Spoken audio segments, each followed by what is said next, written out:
ये कहानी है मुंबई में रहने वाली एक लड़की रूही की। रूही की शादी उसके बचपन के दोस्त सुशांत के साथ होने वाली है। दोनों की शादी को 20 दिन बचे होते हैं, लेकिन रूही अपनी लाइफ को फिल्मी स्टाइल में जीना पसंद करती है। रूही चाहती थी कि उसकी शादी 14 फरवरी को वैलेंटाइन डे वाले दिन होती, लेकिन शादी 2 मार्च को तय हुई। रूही चाहती थी कि उसकी शादी 14 फरवरी को ही हो, तो उसने प्लान बनाया कि वो दोनों बहाना लगाकर बाहर कहीं मंदिर में जाकर शादी कर लेंगे। इस तरह दोनों दोपहर को बहाना लगाकर एक दोस्त को लेकर वहां से निकल पड़ते हैं। वो एक गांव भरतपुर की तरफ निकल पड़ते हैं, जहां पर एक मंदिर है। यहाँ पर कई मूवीज की शूटिंग हो चुकी थी। इसी कारण रूही चाहती थी कि उनकी शादी वहीं पर हो। फिर वो किसी को नहीं बताएंगे और तय समय पर रीति रिवाजों के साथ शादी कर लेंगे। ये गांव एक घने जंगल में था। ये इलाका था तो बहुत ही सुंदर, लेकिन यहाँ तक जाना बहुत ही मुश्किल था। यहाँ पर आकर उनको पता लगता है कि यहाँ पर तो फोन की रेंज भी नहीं आ रही। रात के करीब 8 बज गए थे। जब वो मंदिर पहुंचे तो वहां पर उन्हें एक पुजारी मिलता है, जो कहता है कि रात को शादी की रस्म पूरी नहीं की जा सकती। इस कारण उन्हें सुबह का इंतजार करना होगा। तब तीनों परेशान हो जाते हैं कि यहाँ पर वो रुकेंगे कहाँ। वो तो सोचकर आए थे यहाँ पर शादी करके वो यहाँ से चले जाएंगे। अब ये उनके लिए परेशानी का सबक बन जाता है। लेकिन गांव वालों से मिलकर उनके मन में ये शंका नहीं रहती। गांव वाले उन्हें रहने के लिए घर देते हैं और उन्हें खाना भी खिलाते हैं। तो सुशांत कहता है कल सुबह ही शादी करके यहाँ से निकल जाएंगे। जब इसे गांव वाले सुनते हैं तो वहां पर सन्नाटा सा छा जाता है। गांव वालों को इस तरह से चुप देखकर रूही, सुशांत और वरुण भी हैरान हो जाते हैं। वो जानना चाहते हैं कि आखिर गांव वाले इस तरह से चुप क्यों हो गए हैं। तब सब अपने अपने घर को निकल जाते हैं। कोई भी तीनों से बात तक नहीं करता। तब एक बुजुर्ग महिला उनके पास आती है और उनसे कहती है कि ये गांव में एक शापित चुड़ैल घूमती है। वो उस लड़की को वश में कर लेती है जिसकी शादी होने वाली होती है। आज रात इस लड़की को अकेला मत छोड़ना, ये कहकर वो बूढ़ी औरत वहां से चली जाती है। इस बात को सुनकर तीनों हंसने लगते हैं और घर में चले जाते हैं। वहां पर 2 कमरे होते हैं। रूही एक कमरे में सो जाती है और सुशांत वरुण एक कमरे में सो जाते हैं। आधी रात को एक तेज आवाज होती है। सुशांत उठकर देखता है। ये आवाज रूही के कमरे से आ रही होती है। सुशांत वरुण को नींद से जगाता है और दोनों रूही के कमरे में जाते हैं। वहां कमरे में उन्हें कुछ अलग ही देखने को मिलता है। सारा सामान नीचे गिरा होता है और रूही दीवार को खरोच रही होती है। वरुण तो डर के मारे वही अकड़ सा जाता है, लेकिन सुशांत हिम्मत करके आगे बढ़ता है। वो जैसे ही रूही के पास पहुंचता है तो रूही पीछे मुड़कर देखती है तो सुशांत के होश उड़ जाते हैं। रूही का चेहरा किसी चुड़ैल से कम नहीं होता। उसकी डरावनी आंखें, उसके बाल जैसे किसी बूढ़ी औरत के हो।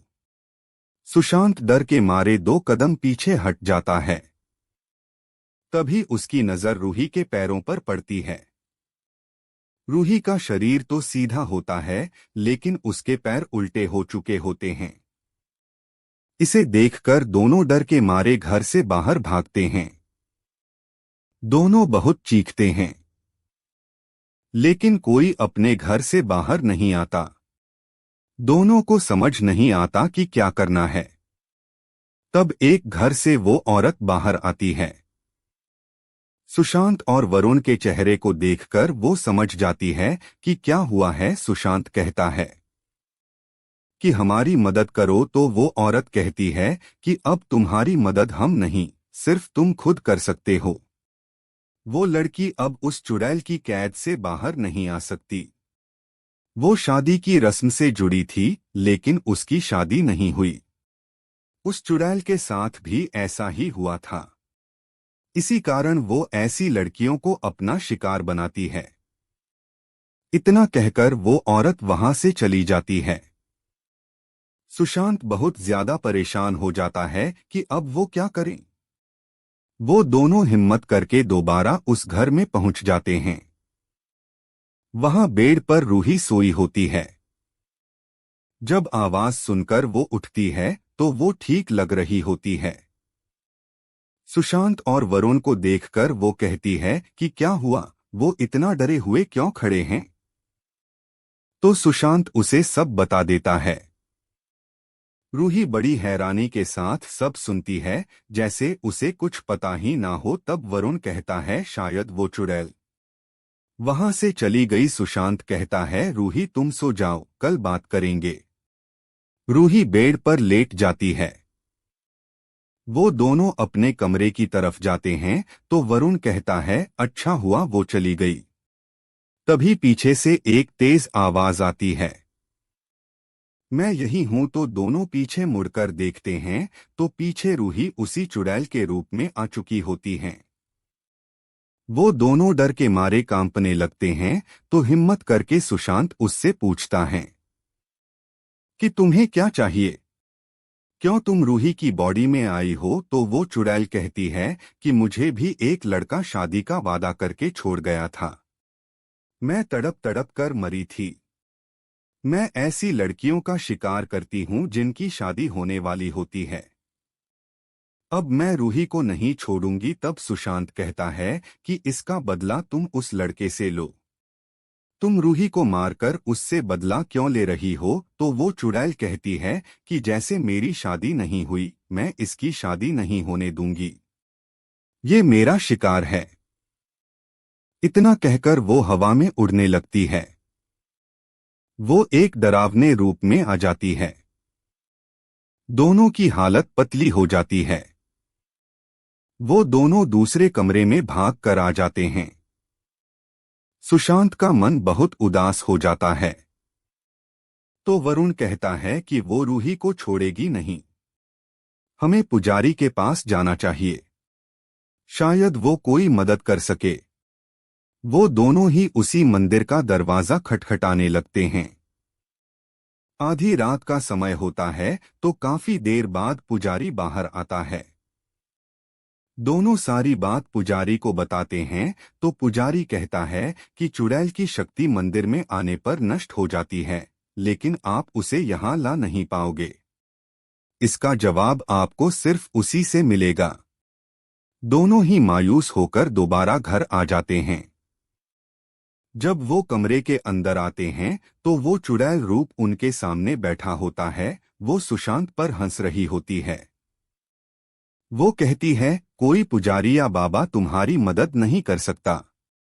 रूही अब मेरी है और कल वो मरकर भी तुम्हारी नहीं होगी। सुशांत के चेहरे पर अब डर नहीं बल्कि मायूसी होती है।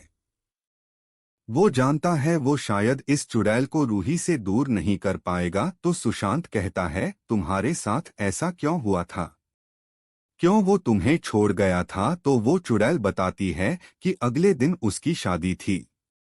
वो दोनों एक दूसरे को कई सालों से जानते थे। उस रात उसके चेहरे पर कुछ गिर गया, जिससे उसके चेहरे पर निशान पड़ गया था। जब इसका पता उस लड़के को पता चला तो उसने शादी वाले दिन रिश्ता तोड़ दिया। सब गांव वालों ने भी उसकी गलती ही निकाली। उसे किसी ने नहीं अपनाया, वो तड़प तड़प कर मारी गई। सुशांत कहता है इसमें रूही की क्या गलती है। तो चुड़ैल कहती है इसकी गलती नहीं, लेकिन मेरी भी तो गलती नहीं थी। मैंने भी भुगता, अब ये भी भुगतेगी। सुशांत जानता था कि वो चाहे कुछ भी कह दे, वो चुड़ैल रूही को जाने नहीं देगी। उसकी वो शैतानी मुस्कान सुशांत को समझ आ रही थी। जैसे वो अकेली रह गई थी वैसे ही वो रूही को भी अकेला करके मारना चाहती थी। तो सुशांत कहता है कि मैं रूही से शादी करना चाहता हूं, ये मेरा सच्चा प्यार है। तो वो चुड़ैल कहती है कि मेरी शादी नहीं हुई, मैं किसी की नहीं हुई तो रूही भी किसी की नहीं होगी। तो उस मायूसी में सुशांत कहता है, तुम रूही को मत मारो, मैं तुम्हें और रूही दोनों को अपना लूंगा, मैं दोनों से शादी करने को तैयार हूं। अब उस चुड़ैल का मुस्कान वाला चेहरा मायूस हो जाता है। वो चुड़ैल कहती है, तुम बदसूरत चुड़ैल को क्यों अपनाओगे? तो सुशांत कहता है, रूही मेरा प्यार है, अगर तुम उसे मुझको वापस दे दो तो मैं तुम्हें भी अपनाने को तैयार हूं। तो वो चुड़ैल एक ऊंची चीख मारती है और रोने लगती है। वो कहती है, रोही तुम्हारी है, मैं इसे छोड़ती हूं, मैं किसी और का शिकार करूंगी। तब सुशांत कहता है, तुम क्यों फिर किसी बेकसूर को मारोगी? मैं तुम्हें अपना रहा हूं। सुशांत अपने कमरे में जाकर मंगलसूत्र लेकर आता है और उसके गले में डाल देता है। तब वो चुड़ैल चीखने लगती है और कहती है, मेरा दर्द खत्म हुआ, अब मैं हमेशा के लिए जा रही हूं। इतना कहते ही रूही का रूप वापस आ जाता है। रूही को कुछ याद नहीं होता। सुशांत उसे गले लगा लेता है। वो रूही को कुछ नहीं बताता। अगले दिन वो उसी मंदिर में शादी करते हैं और मुंबई वापस निकल लेते हैं। दोबारा कभी वो चुड़ैल किसी को नजर नहीं आती। अगर आपको ये वीडियो अच्छी लगी हो तो हमारा चैनल डर ये कैसा सब्सक्राइब जरूर कर लें। यहाँ पर आपको ऐसी ही वीडियो देखने को मिलेंगी।